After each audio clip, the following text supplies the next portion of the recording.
अब BA, BCom, BSc और MA, MCom करें विश्व की सबसे बड़ी यूनिवर्सिटी इग्नू से। सॉल्ड असाइनमेंट और गाइड बुक्स प्राप्त करें। संपर्क करें Mahakal computers, DAV college gate के सामने, सिवान। क्या क्या हुआ है, किस अस्पताल में हुआ है? सर हम लोग नोएडा में रहते हैं, मैं और मेरे हस्बैंड। अभी होली में हम लोग बिहार आए हुए थे सर, होली मनाने के लिए पूरी फैमिली का गेट टुगेदर था। 9 अप्रैल को मेरे हस्बैंड की तबीयत ख़राब हुई, फीवर हुआ उनको काफ़ी तेज़। हमने कोरोना का 2-2, 3-3 बार टेस्ट करवाया, नेगेटिव आया।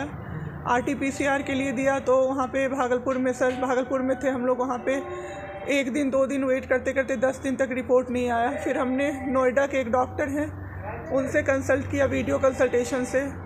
उन्होंने बोला कि CT चेस्ट करवाना है। हम लोग भागलपुर गए और CT चेस्ट करवाए तो उसमें उनका इन्फेक्शन आया। 60% लंग्स उनका उसमें इन्फेक्टेड था, डैमेज नहीं था, इन्फेक्टेड था बस। बाकी लंग्स का हर चीज़ परफेक्ट था, सारा चीज़ नाक का, गले का सब कुछ नॉर्मल था, उसमें रिपोर्ट में था। फिर हम लोग नेक्स्ट डे ग्लोकल हॉस्पिटल है भागलपुर में, ग्लोकल हॉस्पिटल लेके आए, वहाँ पे एडमिट कराया हमने ICU में। मेरी मदर की भी तबीयत ख़राब थी, मेरी मम्मी और मेरे हस्बैंड दोनों एक साथ एडमिट हुए। वहाँ पे इतनी लापरवाही हुई उनके साथ, इतनी लापरवाही हुई। डॉक्टर्स आते थे बस विज़िट के लिए, 10 मिनट देख के गए। उसके अलावा जितने भी वहाँ पे नर्स थे, कंपाउंडर्स थे, सारे के सारे जल्लाद थे सर। कोई दवाई तक नहीं देना चाहता था पेशेंट। मेरी मदर टचवुड बेटर कंडीशन में थी थोड़ी, मेरे हस्बैंड बोल भी नहीं पा रहे थे उस समय तक। इशारे से पानी का ऐसे ऐसे बताते थे, लेकिन कोई उनको पानी नहीं पिलाता था सर। वो मुझे हार के फ़ोन करते थे कि पानी पिला दो। जब मैं अंदर जाती थी तो ये लोग हल्ला करते थे कि क्यों जा रहे हो अंदर। फिर भी मैं जाके उनको पानी पिलाती थी, जूस पिलाती थी। रेमडेसिविर इंजेक्शन का नाम आप लोगों ने अभी तक सबने सुन लिया होगा कि कितनी मुश्किल से मिल रहा है। डॉक्टर ने वहाँ सजेस्ट किया, मेरे 2-2 पेशेंट थे वहाँ, हमने बहुत मुश्किल से अरेंज किया। जब वो इंजेक्शन मिला तो एक दिन रात को जब इंजेक्शन देने लगे, हाफ इंजेक्शन फ्लोर पे गिरा दिया उन्होंने। हमने कहा कि इतना महंगा इंजेक्शन है, इसी का असर होके ठीक होते ये आपने कैसे गिरा दिया। उन्होंने कहा कि 50,000 का भी गिरा देता ना तो तुम कुछ नहीं कर पाती अभी। हम लोग चुपचाप वहाँ से सर हट गए।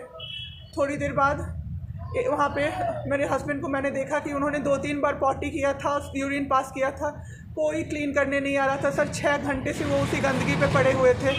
उन्होंने मुझे फिर फ़ोन किया, बस फ़ोन कर पाते थे सर, बोल भी नहीं, बस मिस्ड कॉल आती थी, मैं समझ जाती थी कि कुछ परेशानी है उनको। जब मैं गई तो मैंने देखा पूरे गंदे बेड पे मेरे हस्बैंड 6 फीट 2 इंच के सर, पूरे गंदे पे वो सोए हुए थे सर। मैंने ज़बरदस्ती सबको बुलाया। एक आदमी था ज्योति कुमार करके, ज्योति कुमार, सब लोग ध्यान से इसको कवर कीजिए। ज्योति कुमार एक कंपाउंडर था वहाँ पे। कौन सा हॉस्पिटल का? Glocal hospital Bhagalpur. Jyoti Kumar compounder है वहाँ का, मतलब जो अटेंडेंट सब होते हैं ना वो है, लड़की नहीं है, लड़का है ज्योति कुमार। उसको मैंने रिक्वेस्ट किया कि भैया प्लीज़ आप मेरे हस्बैंड की मदद कर दीजिए, रात में ये लोग रुकने नहीं दे रहे हैं मुझे अपने पास, इनके पास। उसने बोला ठीक है ज़रूर मदद करूँगा, ये कह के, और मैं अपने हस्बैंड से बात करने लगी, इशारे से ही वो बात कर रहे थे, मैं बोल रही थी। अचानक से मेरा दुपट्टा खिंचाया बहुत ज़ोर से।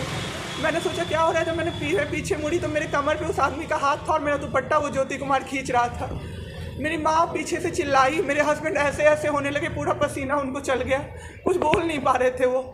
जब हम लोग ठीक थे ना, मैं बाहर निकलती थी ना, कोई मुझे ऐसे देखता था ना नॉर्मली ही तो कहते थे आँख निकाल लूँगा, क्या सोच के इसको देख रहे हैं। और मेरे हस्बैंड उस दिन बेड पे पड़े हुए देखते रहे कि मेरी वाइफ का कोई दुपट्टा खींच रहा है। और जब मैंने उस आदमी को देखा ना तो वो मुस्कुरा रहा था। मैंने ऐसे दुपट्टा खींचा और मैं कुछ नहीं बोल पाई, डर से कि मेरे हस्बैंड यहाँ पे है, मेरी माँ यहाँ पे है, ये लोग कुछ कर देगा, इस डर से मैं कुछ नहीं बाहर निकली। मैं बाहर निकल के मैं दम से बैठ गई। वो आदमी मेरे पास फिर आया, मुस्कुरा के बोला मैं ध्यान रखूँगा। मैंने बोला ठीक है भैया आप ध्यान रखना।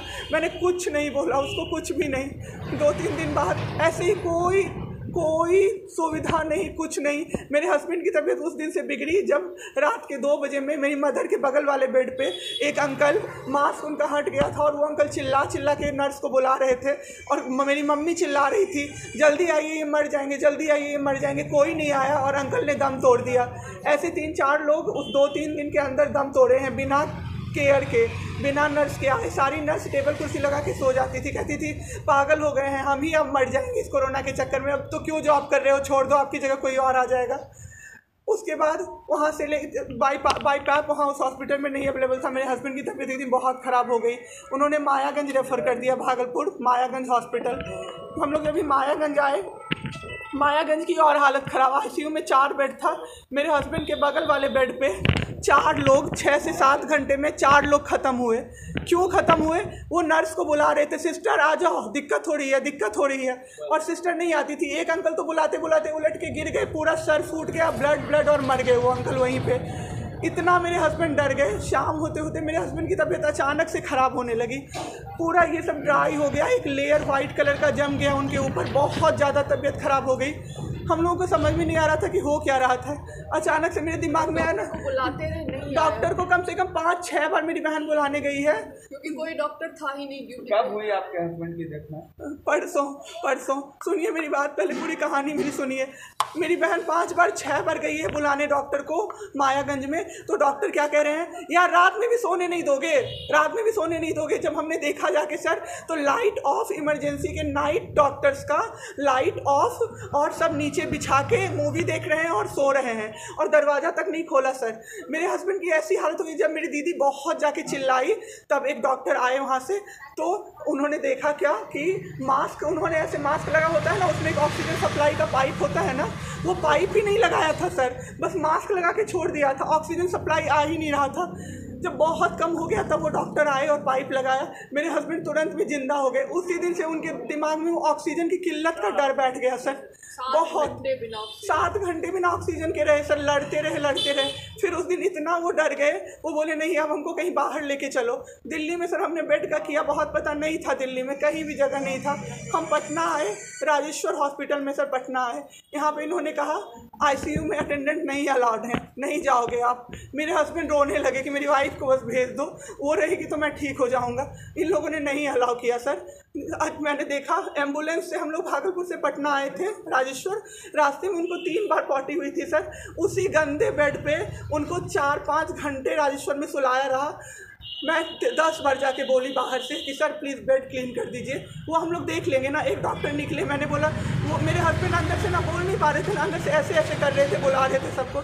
मैंने कहा सर वो बुला रहे हैं किसी को बाहर से, तो एक डॉक्टर मुझे कहता है अरे छोड़िए ना, वो छोड़ा तो ऐसे ही बौखला रहा है जब से आया है। मैं उस समय कुछ नहीं कर पाई सर। उसके बाद उनका ऑक्सीजन लेवल जब 37 हो गया, तब मेरे साथ मेरी दीदी थी, मेरे जीजा जी थे और मेरे जेठ थे। तब मैंने अपने जीजा जी से बोला कि अब मेरे से नहीं रहा होगा, मुझे किसी तरह से अंदर भिजवाइए। तब उन्होंने ज़बरदस्ती मुझे अंदर भेजा और 37 से 74 मैंने कर दिया 10 मिनट में। मेरे बाबू का ऑक्सीजन लेवल मैंने बढ़ा दिया।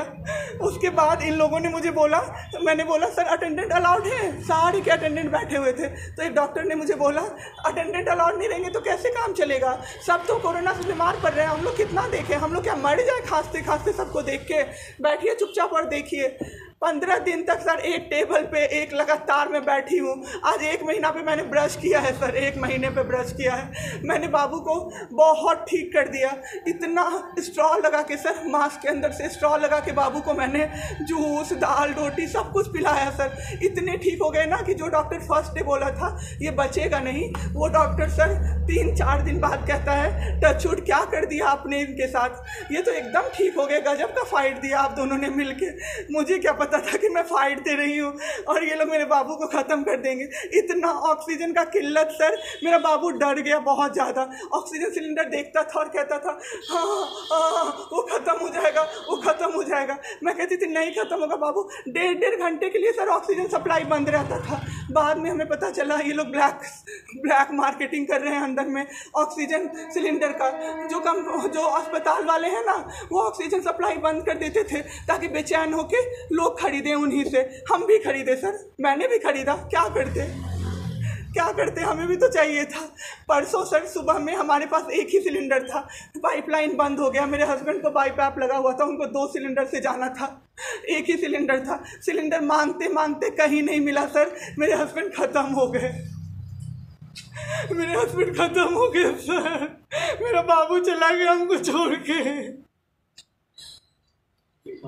आपके साथ जो यहाँ पे भी सर, यहाँ पे राजेश्वर में डॉक्टर अखिलेश गंदे गंदे इशारे कर रहा था मुझे सर। चलता था ना तो मुझसे सट के क्रॉस करता था सर। मैं इग्नोर कर देती थी कि मेरा हस्बैंड है यहाँ पे, वरना अगर बाहर होता चप्पल खोल के मैं मारती सर ऐसे इंसान को।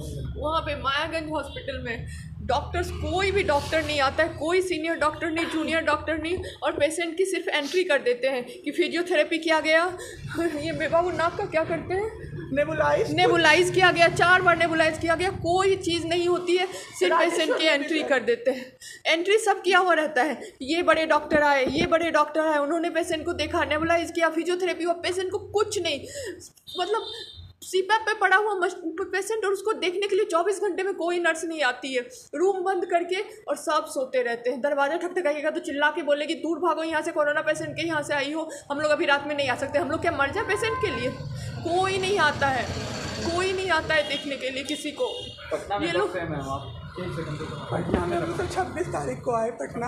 मैम आपके साथ जो ये सब हुआ है, गलत हुआ है, इसकी शिकायत आपने किसी को की है? अभी किसको करे सर? परसों तो मेरा बाबू गया है, परसों शाम। अब क्या चाहती हैं सरकार से? क्या अभी सबसे पहले तो मैं चाहती हूँ कि सारे जगह ये, सबसे पहले तो मुझे कोई प्लेटफॉर्म मिले जिस पे मैं ये बोल सकूँ टीवी पे जाके, ताकि लोग बचें। अब जिसके साथ जो हो नहीं हो वो तो सेकेंडरी है। हमारे जैसे जो लोग उसमें पड़े हैं ना, जो ये छोड़ के भूल जाते हैं कि पेशेंट का ख्याल डॉक्टर्स रखेंगे, वो जाके अपने पेशेंट का ख्याल रखें, नहीं तो सब मर जाएंगे सर, सब मर जाएंगे। एक डॉक्टर एक दिन आए राजेश्वर में, कहते हैं अरे ये बेड अभी तक नहीं खाली हुआ है, मतलब ये आदमी अभी तक नहीं मरा है। एक आदमी के बारे में आप सोचो सर जरा सा, आप सोचो सर जरा सा। मेरे हस्बैंड को वेंटिलेटर पे नहीं रखा सर, वो शायद बच जाते। और जब मेरी एक फ्रेंड है डॉक्टर, उसने बात की कि आपने वेंटिलेटर पे क्यों नहीं रखा, तो झूठ कह रहे हैं कि फैमिली वालों ने मना किया। क्योंकि हमें कोई सजेशन नहीं दिया गया कि वेंटिलेटर पे आप रख सकते हो, कुछ भी नहीं सर। सिवान में 24 घंटा इमरजेंसी सेवा देने वाला एकमात्र शांति हॉस्पिटल चकिया रोड सिवान, जहां पीएमसीएच पटना से आए नवजात एवं शिशु रोग विशेषज्ञ डॉक्टर आमिर अहमद द्वारा बच्चों का किया जा रहा बेहतर इलाज। हमारे यहाँ 18 वर्ष अर्थात शिशु से किशोर अवस्था तक का इलाज, अत्याधुनिक एयर कंडीशनड NICU और PICU, बड़े बच्चों का ICU, general ward and private room, बच्चों के दिमाग संबंधित सभी प्रकार के दर्द रहित टीकाकरण की सुविधा, अत्याधुनिक ventilator, HFNC, CPAP, central oxygen supply system ABC, nebulization, radiant warmer, incubator, LED photography, multipara monitor, infusion pump की सुविधा। नवजात बच्चों के इलाज हेतु आज ही चलें शांति हॉस्पिटल चकिया रोड सिवान। संपर्क सूत्र 9523305033 7561919462। मैं नहीं, मेरा काम बोलता है। Commerce by Vishal sir. 12th का new batch start and BCom का न्यू बैच स्टार्ट। जो स्टूडेंट 11th नहीं पढ़े हैं या कमज़ोर है तो उन्हें कॉमर्स के बेसिक पढ़ाकर 12th का सिलेबस स्टार्ट किया जाएगा। यहाँ पर accountancy, economics, business studies, EPS चारों विषय की समय से सिलेबस पूरी कराई जाएगी। सिवान की एकमात्र ऐसी संस्था जहाँ line by line objective notes दिया जाएगा। वीकली टेस्ट की है व्यवस्था।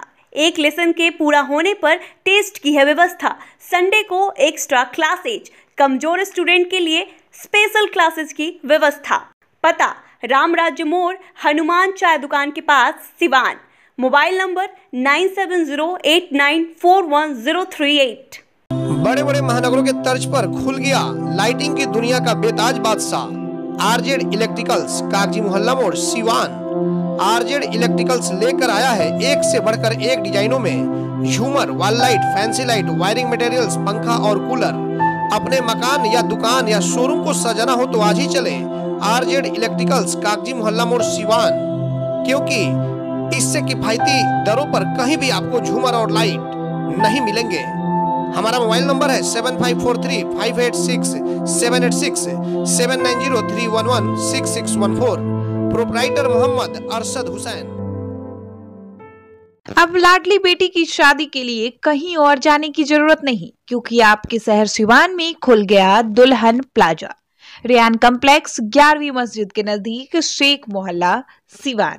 दुल्हन प्लाजा लेकर आया है designer lehenga, suit, designer sari, bedsheet, नकाब, दुपट्टा, तौलिया, fancy ladies purse, sofa cover set और तो और दुल्हन के लिए वह सब कुछ जो सिवान में कहीं भी नहीं मिलेगा।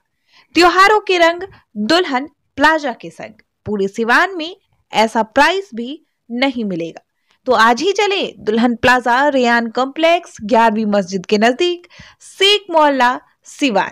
पते तक पहुंचने में अगर कोई भी परेशानी हो तो गूगल पर भी मैप अवेलेबल है। संपर्क नंबर है 9334067407। वहीं दूसरा संपर्क नंबर है 6205758712।